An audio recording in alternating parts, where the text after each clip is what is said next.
Olha, implante dentário é uma coisa fantástica, né? Transforma sorrisos, devolve a confiança, mas tem um lado que nem todo mundo conhece. Uns riscos que ficam meio escondidos. É sobre isso que a gente vai falar hoje. Vamos descobrir o que pode dar errado e, o mais importante, claro, como se proteger.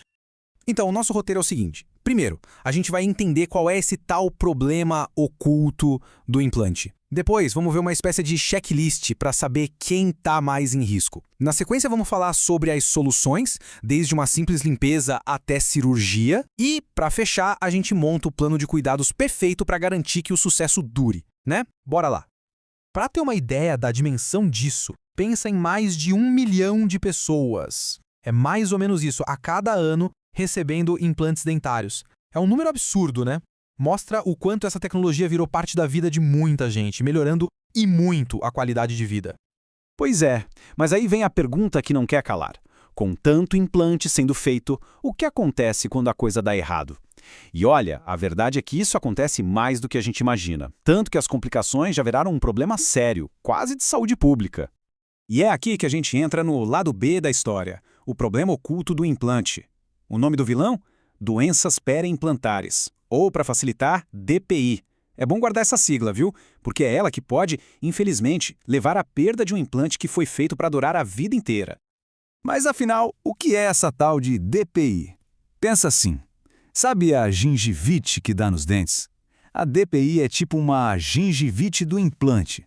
É uma inflamação causada por bactérias que vai comendo o tecido em volta. Se não cuidar, ela pode destruir o osso que está segurando o implante ali firme e forte. É como uma ferrugem, sabe? Que vai corroendo a base de uma estrutura em silêncio. Essa doença tem basicamente 2 estágios. O primeiro é a mucosite periimplantar. Pensa nela como um sinal amarelo, o primeiro aviso. A gengiva fica inflamada, vermelha, mas a boa notícia é que o osso está seguro, é reversível. Agora, a periimplantite. Aí o sinal ficou vermelho. A inflamação já desceu e está atacando o osso. E o pior, essa destruição pode ser muito mais rápida e agressiva do que acontece num dente natural. O negócio é sério. E se você acha que isso é raro, se prepara para esses números. Quase metade das pessoas com implante, 43%, vai ter a mucosite, aquele primeiro estágio. É gente pra caramba. E o mais preocupante, 1 em cada 5, mais ou menos, 22%, vai desenvolver a periimplantite, a forma grave, que pode sim levar à perda do implante. Não é pouca coisa. Ok, se o problema é tão comum, a grande questão é por que acontece com uns e não com outros. O que faz a diferença? Bom, a resposta está numa lista de fatores de risco, e é isso que a gente vai ver agora, um verdadeiro checklist. Essa tabela aqui deixa tudo bem claro. A gente tem os fatores de alto risco, que são os mais óbvios. Quem já teve periodontite antes, quem fuma, diabetes descontrolada, tudo isso pesa muito. Mas olha que interessante, o próprio implante pode ser um risco, se for mal posicionado, por exemplo. E aí vem os riscos moderados. Alguns até surpreendem, né? Obesidade, uso de antidepressivos e até detalhes técnicos, como implantes muito juntinhos um do outro. Tudo isso entra na conta. Beleza, já entendemos os riscos. E agora, como se proteger?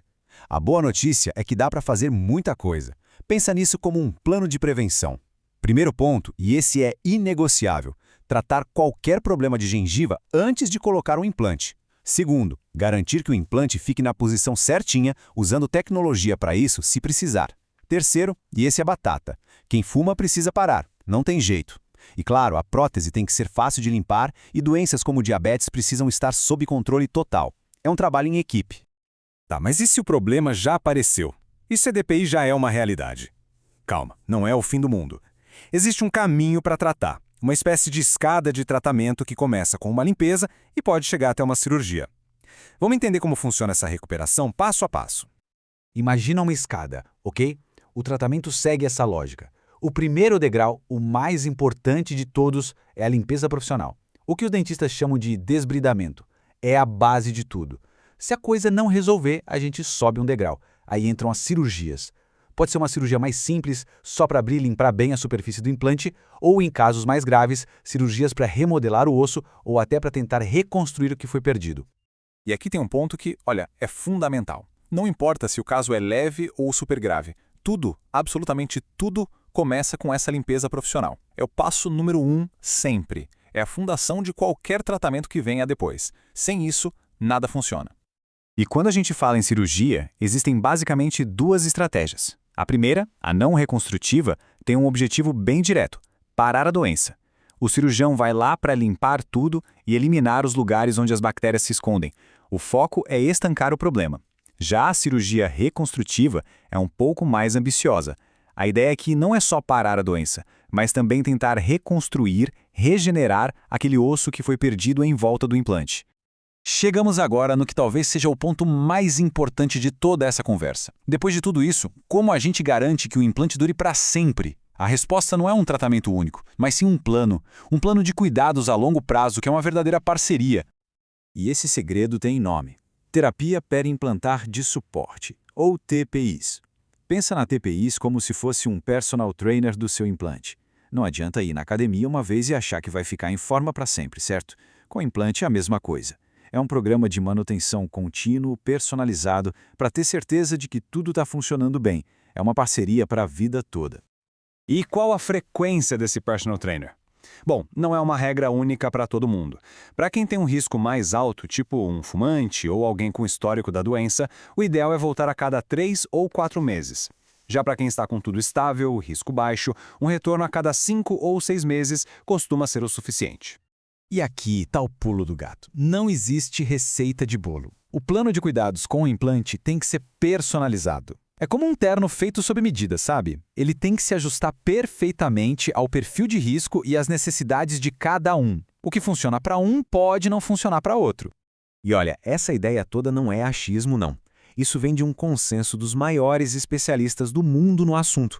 Eles se juntaram para criar um verdadeiro manual, um guia para prevenção e tratamento da DPI. O objetivo era esse mesmo: criar um caminho seguro, um protocolo sólido, baseado no que a ciência tem de melhor. Bom, então, para a gente amarrar tudo, a doença periimplantar é, sim, um risco bem comum, mas totalmente gerenciável. O segredo é, primeiro, controlar os fatores de risco para evitar que ela apareça. Se aparecer, existe um tratamento que segue uma escadinha lógica e, o mais importante de tudo, o sucesso a longo prazo depende daquela manutenção, daquele acompanhamento personalizado. Essa é a chave. E para fechar, fica uma reflexão, uma pergunta para se fazer. Será que o plano de cuidados para o meu implante, ou para o implante que eu planejo ter, é realmente forte o suficiente para aguentar o tranco a longo prazo? Porque a resposta para essa pergunta, essa resposta pode ser a diferença entre um sorriso para a vida inteira e um problemão que no fundo poderia ter sido evitado. Vale a pena pensar nisso, não é? Obrigado pela companhia e até a próxima.